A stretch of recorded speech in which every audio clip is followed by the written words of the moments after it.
Well, I mean, first of all, in regard to our European allies, the Canadians and the Mexicans, we're using a national security issue to try to drive increased tariffs. It doesn't make any sense. And I hear what your folks are saying, but believe me, if you're in agriculture, if you're in the compliance appliance business and you need to use imported steel, your costs go up and consumers' prices go up. I mean, it's not complicated.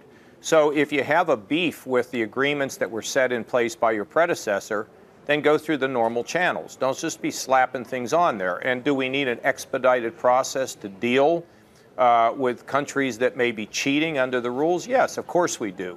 But a national security issue is, I mean, it's kind of, it's not even legitimate. So I take it then in regard to China. You understand then, obviously, some of the president's frustrations, not only with China and some of our bilateral trading partners, but also with the snail's pace at which gripes get acted on at the WTO. Well, look, you know, right. Well, there were agreements made.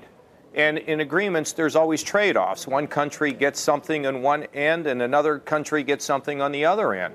There is no, as I understand it now, as it relates to our relationship with Canada and Mexico and Europe, there's no violations under that agreement. What they have imposed here is a national security issue against nations like Canada.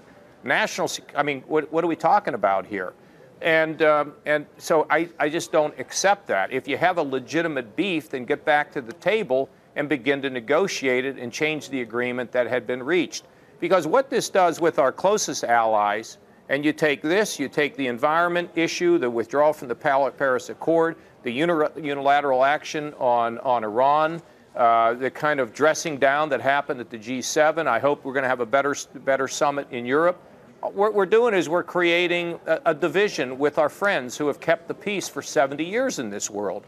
And so we have to be careful that we're not fraying relationships that have kept us peaceful, safer, that includes free trade. Now, when you get to China, a little different issue. And that's a place where we should be pulling China into the WTO. And all of our allies ought to be making it clear to China that we're not going to tolerate their ripping off technology or the violations in trade. But, you know, on one hand, we're beating up our allies, and on the other hand, we want them to help us in regard to China. It's kind of, you know, like a mixed message. So my greatest concern in many regards here, the issues surrounding NATO, the issues of trade, the issues of unilateral action, means that we are fraying the relationships that have been so important to this country post-World War II.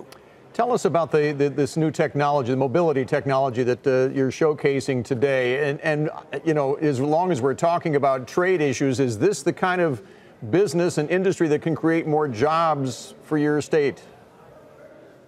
Well, it already has. And, you know, look, our goal here in Ohio, we've got cloud computing now in the state. We use massive amounts of data analytics. We're starting to see more capital being invested from the standpoint of private equity, venture capital. We're beginning to see that. Our goal here is that Ohio would be viewed now as the knowledge belt, not the rust belt with a bunch of dilapidated factories. That's not who we are here anymore.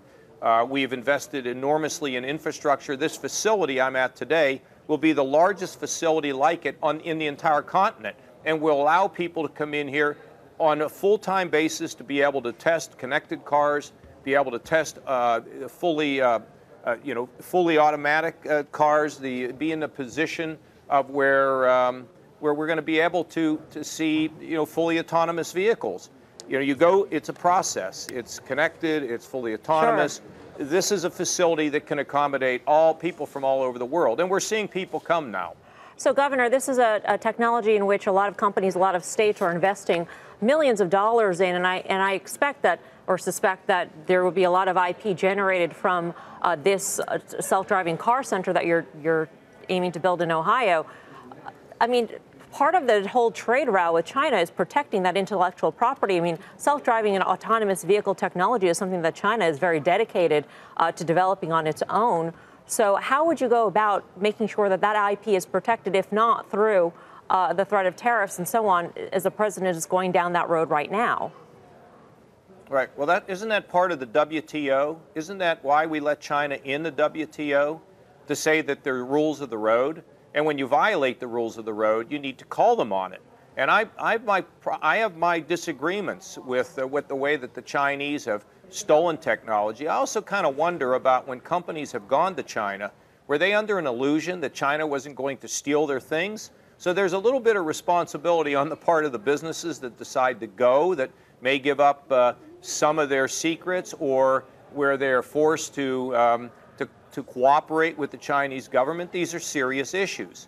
But the question is, do you resolve this through a tit-for-tat imposition of tariffs? Is that the best way to handle this? I think the best way to handle this is through the WTO. That to me is, and to make it clear to companies, you're going to go to China, you better be careful. But we don't want them stealing our secrets. We don't want them cheating. But that's why we created this international trade organization that reduces friction and gets people in a position of where we can all be more successful. Because as you know, free and fair trade has resulted in the greatest improvement of the lives of people on the globe in the history of humanity. So free and fair makes great sense. We ought to practice it. And when we see unfair, take action.